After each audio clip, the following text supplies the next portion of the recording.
Hej så alle sammen, og velkommen til den her lille hurtige short, hvor jeg lige fortæller, hvad jeg har fået. Jeg har simpelthen fået sådan noget her, hvor det er, man kan lave noget af sit eget slim, og nu vil jeg fortælle, hvad der er inde i.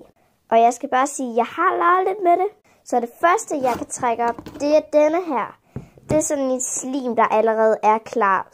Der ligger allerede en short derude med den her. Så er der dem her, der laver farve. Så jeg har lyseblå. En gul, der kan lyse mørket. Så har jeg sådan lidt mørk. Så har jeg en lyseblå. Så har jeg fået noget med, der kan aktivere slimen. Og så har jeg fået den her, der er frugtduft.